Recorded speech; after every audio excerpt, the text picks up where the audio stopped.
Bonjour à tous, bienvenue pour cette nouvelle édition de Jésus-Christ a changé ma vie. Aujourd'hui, nous allons aborder le thème de la persévérance et de l'encouragement. C'était un vendredi. Il y a ce dossier, la date limite de ce dossier, il fallait que ça leur parvienne le lundi suivant. Mais dans le dossier, il fallait faire une rédaction de 10 pages. Je savais que je n'avais pas le temps matériel pour faire cette rédaction, puisqu'il fallait aller en bibliothèque faire des recherches. Donc je suis allé voir une amie qui était dans le même cas que moi, et elle m'a dit, mais Régis, voilà la réalité. On a perdu cette année et il n'y a plus de possibilité pour nous d'avoir une inscription. Ah, et je lui ai dit non, non, non. Toi, tu as perdu cette année. Moi, je n'ai pas perdu mon année. Le Dieu que je sais que je suis en tort parce que j'aurais dû prendre les précautions pour chercher beaucoup d'inscriptions. Je sais que je suis en tort, mais Dieu va faire quelque chose pour moi.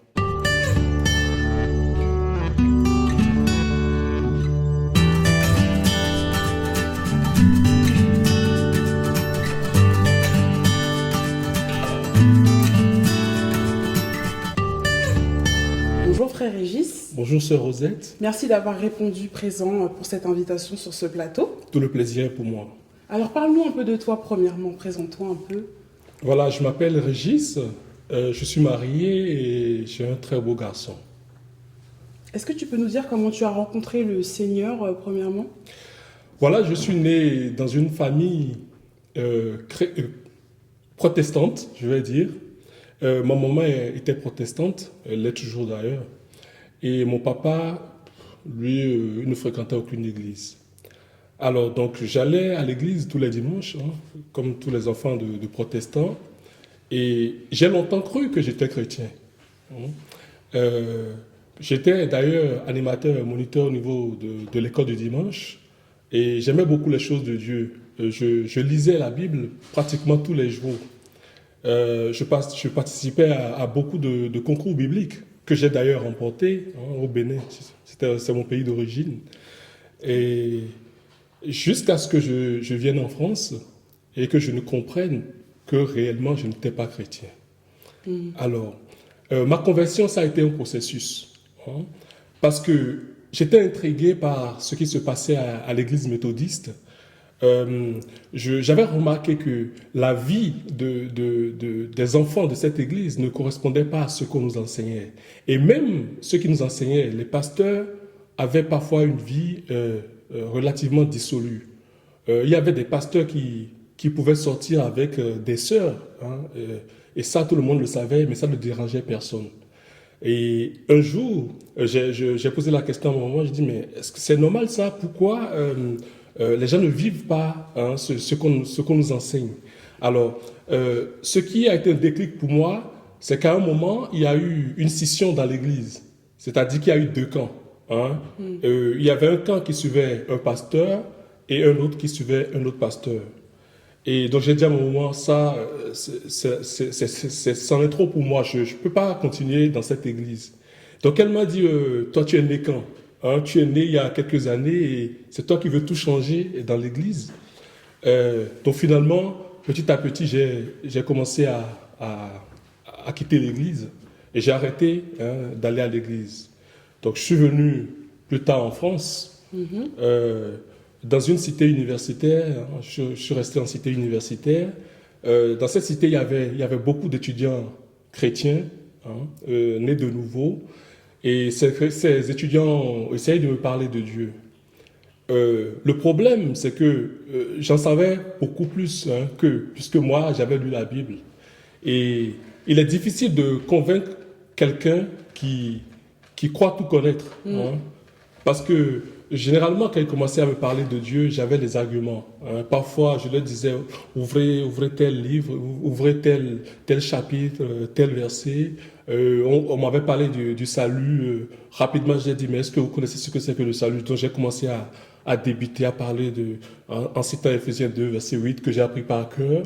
Et donc, ils étaient tous sidérés. Ils disaient, mais comment toi tu peux connaître autant la Bible et pas l'appliquer. Voilà. Non, même l'application, justement, ceux qui n'étaient pas réellement nés de nouveau m'admiraient. Parce que je me souviens d'ailleurs de celui qui m'a mené à Jésus. Ce garçon, il m'appréciait beaucoup et il me disait, mais toi tu es un saint. Il n'était pas encore converti à l'époque. Il me dit, toi, tu es un saint. Et il disait ça parce que tous les jeunes de mon âge avaient une vie dissolue. Hein, ils vivaient tous dans la débauche. Il y avait des possibilités de débauche dans cette cité universitaire. Et moi, je ne faisais pas comme eux. Pourquoi? Parce que à l'église méthodiste, ce qu'on m'enseignait, moi, ça me marquait. Contrairement à ce que je voyais, j'essayais de vivre dans les œuvres. Ouais, j'essayais d'appliquer ce qu'on me disait. Et Qu'est-ce qui d'ailleurs, a opéré alors ce déclic? alors, donc, quand un jour, c'était du retour des vacances. Je vois cet ami qui me disait, toi, tu es un saint. Cet ami me dit, pécheur. Je dis, mais comment toi, Alphonse, tu vas me dire aujourd'hui que je suis pécheur? Toi, qui m'as dit il y a 1 mois, 2 mois, que j'étais un saint, qu'est-ce qui s'est passé pour que du retour des vacances, tu me dises maintenant que je suis un pécheur? Et il me dit, réponds-toi, sinon tu iras en enfer. Je dis, mais pourquoi je irai en enfer? Qu'est-ce qui a changé? Donc il a commencé à me parler de sa rencontre avec Dieu. Et d'ailleurs, je me suis rendu compte que pendant ces vacances, beaucoup d'étudiants s'étaient convertis. Hein, et même des musulmans, il y avait un Marocain qui s'était converti. Et donc c'était quelque chose qui m'avait touché, mais bon, pas plus. Hein, parce que quand on croit être chrétien, c'est quand même un peu compliqué. Hein. Et ils m'ont invité à l'église. Hein, donc je suis allé à l'église régulièrement pendant 1 an.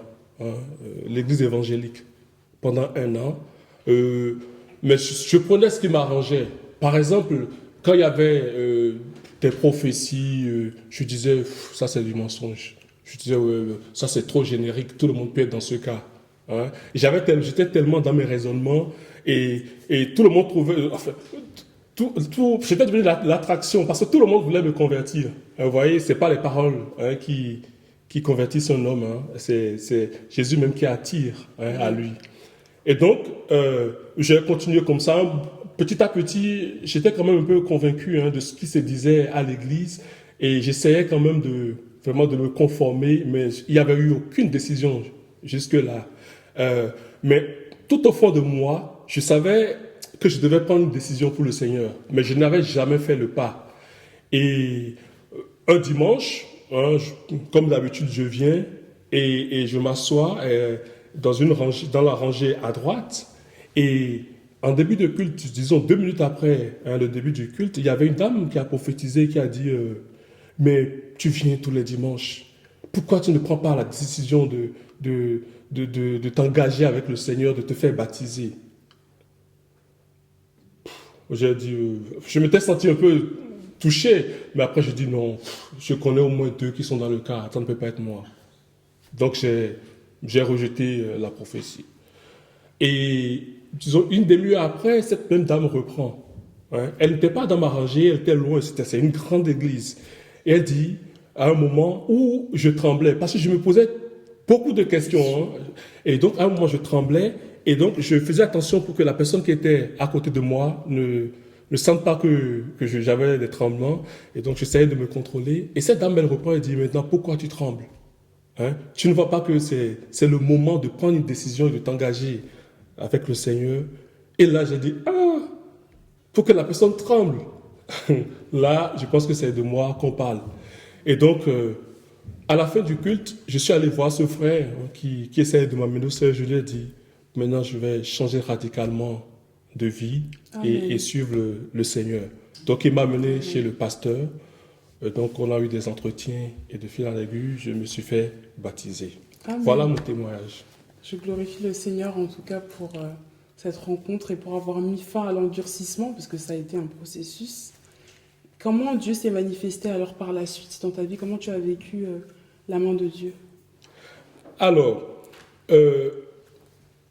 généralement, en tout cas à l'époque, ce que les étudiants chrétiens qui s'étaient convertis, ce qu'on pensait, c'est que la vie d'un chrétien devait être rose. D'ailleurs, c'était l'argument qu'on sortait. On disait, viens au Seigneur, tous tes problèmes seront résolus. Hein? C'est vrai, il est celui qui résout nos problèmes. Mais il permet parfois aussi qu'on passe par des moments difficiles. Hein. Et la toute première expérience véritable que j'ai eue par la suite, c'est qu'à un moment, après ma maîtrise, j'ai voulu demander une inscription en master. Mais j'avais l'impression que les notes que j'avais eues en maîtrise me permettaient d'avoir facilement une inscription en master dans mon université. Le problème, c'est que le jour de l'entretien, on m'a recalé. On ne m'a pas pris en master et c'était en septembre. Et je n'ai pas pris la peine de faire d'autres dossiers. Alors que moi, je suis venu en France vraiment très tardivement puisque j'avais déjà fait des études universitaires dans mon pays d'origine, le Bénin. Et j'avais travaillé en entreprise, donc j'avais un certain âge et je ne me voyais pas perdre encore une année. Ouais, donc j'ai essayé la nuit, le jour où j'ai eu la réponse négative, donc j'ai essayé de voir s'il n'y avait pas d'autres possibilités d'inscription dans d'autres universités. Je m'étais rendu compte, puisque c'était en septembre, qu'il n'y avait plus de possibilités, mais qu'il y avait un dossier que j'avais retiré, mais que je n'avais pas rempli. Le problème, puisque c'était un vendredi, il y a ce dossier, la date limite de ce dossier, il fallait que ça leur parvienne le lundi suivant. Mais dans le dossier, il fallait faire une rédaction de 10 pages. Je savais que je n'avais pas le temps matériel pour faire cette rédaction, puisqu'il fallait aller en bibliothèque faire des recherches. Donc je suis allé voir une amie qui était dans le même cas que moi, et elle m'a dit, mais Régis, voilà la réalité. On a perdu cette année, et il n'y a plus de possibilité pour nous d'avoir une inscription. Ah, et je lui ai dit, non, non, non. Toi, tu as perdu cette année.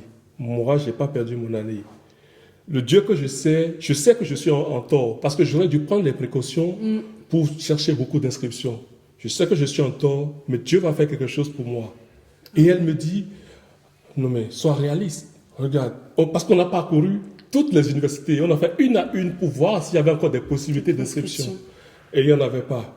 À part le dossier que j'avais retiré, mais que je ne voulais pas de prime abord.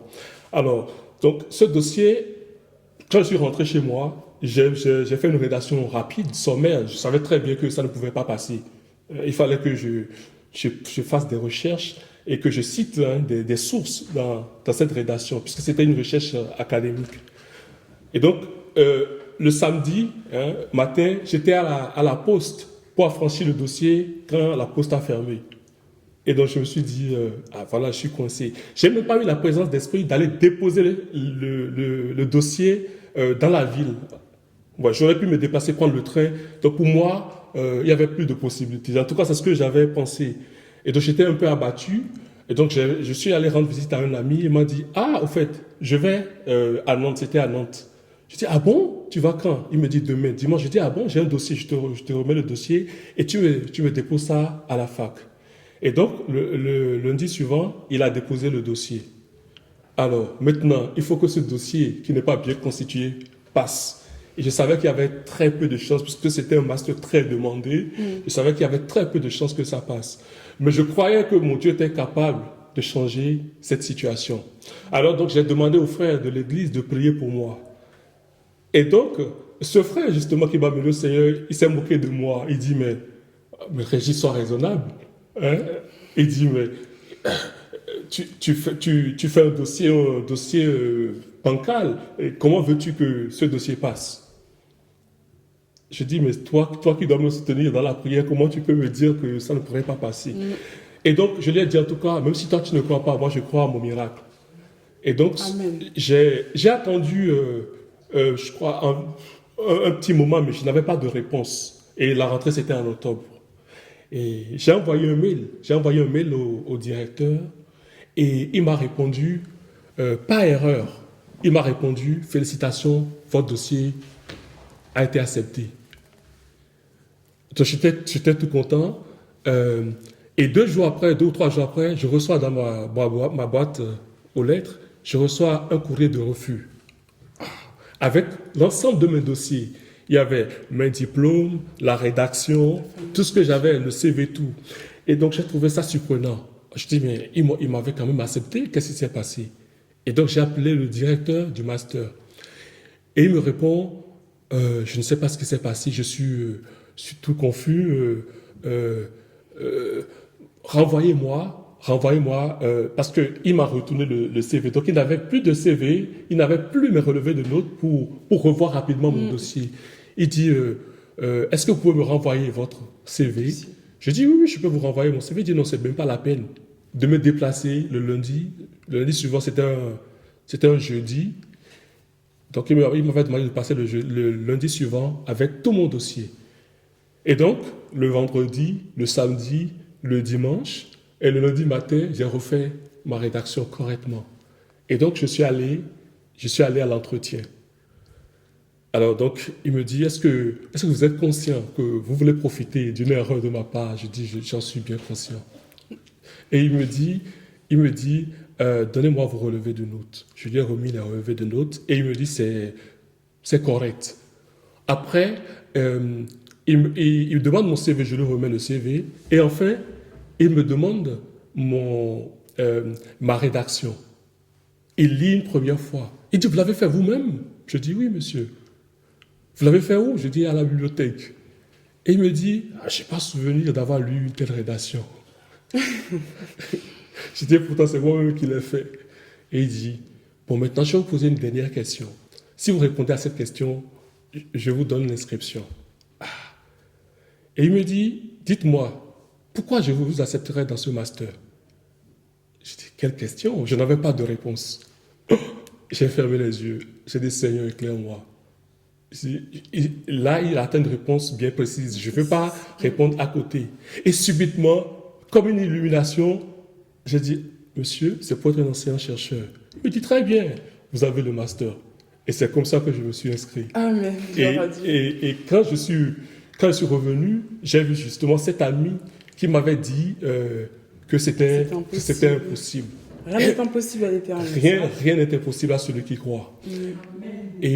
Et donc, cette amie, elle me dit, mais oh, tu as de la chance. J'ai dit, non, je n'ai pas de la chance. C'est la grâce de Dieu. Amen. Voilà mon premier témoignage. Alors, je pourrais en faire beaucoup d'autres. Hein, et rapidement, le second qui me vient à l'esprit, c'est les difficultés que j'ai eues au moment de... Parce que j'ai fait une thèse de doctorat, et à un moment, il y a eu des malentendus avec mon directeur. Directeur de thèse. Oui. Et j'avais ma part, et donc à un moment où n'importe qui aurait été découragé, peut-être aurait abandonné, hein, parce qu'on avait eu de gros malentendus, hein, et certaines personnes s'en sont mêlées, hein, des gens lui ont raconté des choses sur moi, mais qui n'étaient pas nécessairement vraies. C'est quelqu'un pour qui j'ai beaucoup de respect, hein, mais il ne savait pas que j'avais autant de respect pour lui. Et, enfin, bref, c'était des malentendus. Et pour beaucoup, hein, d'entre les doctorants de ce labo, ils pensaient que ce directeur ne m'aimait pas. Hein, et donc à un moment, enfin, ou bien ils pensaient, en tout cas, je ne sais pas ce qu'ils avaient dans le cœur, mais en tout cas, ils venaient me voir. Hein, ces gens-là venaient me voir et ils me disaient, parce qu'à un moment, j'ai rendu mon travail, hein, et je pensais pouvoir soutenir rapidement au bout de quelques mois. Mais le problème, c'est que pendant toute l'année, hein, je n'ai pas pu soutenir. Et mon directeur ne s'était pas aussi empressé de lire mon travail. Et donc, moi-même, j'ai pensé qu'il me détestait. Hein. J'ai pensé ça dans mon cœur. Je dis, s'il ne me fait pas soutenir, c'est qu'il a vraiment des griefs importants contre moi. Vraiment, il y avait de quoi abandonner. Mais j'ai prié, j'ai jeûné tous les jours pendant 2 mois. Rien ne s'est passé. Sec. Rien. Oui, il m'arrivait de faire 3 jours d'affilée. Les autres jours, je mangeais le soir. Et c'est comme ça que je pensais débloquer la situation. Mais rien ne s'est passé. Et en tout cas, au bout du compte, hein, on était à une réunion et ce directeur, il a dit devant tout le monde, devant toute la salle, il dit, je vais vous donner un exemple de relation que vous devez avoir avec votre directeur. Il dit, en termes de relation, le modèle, c'est Régis. Pour moi, c'était, je vais dire, une délivrance. Parce que là, je me suis rendu compte que j'ai donné le bon témoignage. Hein, et j'ai vu que malgré tout, hein, Dieu combattait pour moi. Et justement, Amen. ce directeur, il m'a organisé une très bonne soutenance. Il m'a défendu. Quand à un moment j'avais des ratés, il m'a beaucoup aidé. Hein. Comme quoi, faut pas se décourager. Hein. Tout est possible, hein, quand on croit. Il ne faut jamais baisser les bras. Et souvent, c'est un problème. Chez nous, les chrétiens, quand on prie et on demande et on ne le voit pas venir, finalement, on se décourage. On dit, je ne sais même pas si Dieu m'entend. J'ai pourtant prié, j'ai pourtant jeûné. Moi, j'ai appris que dans cette situation, que ce n'est pas parce que j'ai jeûné, hein, que Dieu a agi. Dieu avait son programme, il avait son temps. Et quand le temps est arrivé, hein, il a agi dans le cœur de mon directeur. Et j'ai de très bons rapports, de très bonnes relations avec lui. C'est quelqu'un que j'apprécie beaucoup. Dieu soit loué en tout cas. J'invite vraiment en tout cas toute personne qui nous suit à ne pas se concentrer sur la réalité, mais véritablement sur la foi, la zone où tout se passe avec le Seigneur. Et si tu avais un mot alors à dire à toutes ces personnes qui traversent peut-être des difficultés ou des manques de foi ou des baisses de régime ou des découragements face à leurs études, face à leurs inscriptions, qu'est-ce que tu pourrais leur dire pour les motiver, les encourager, les exhorter, les fortifier? Je leur dirais simplement de ne jamais baisser les bras. Même quand parfois nos voies semblent sans issue, quand parfois tout semble très dur ou on ne voit pas le secours venir, et il faut qu'on ait à l'esprit que celui qui a fait la promesse est fidèle. Amen. Et il va l'accomplir. Amen.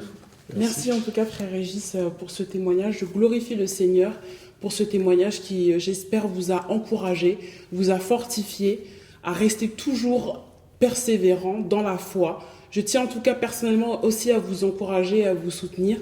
Merci en tout cas à tous de nous avoir suivis pour cette édition de Jésus-Christ a changé ma vie. Jésus-Christ a changé ma vie, c'est votre émission.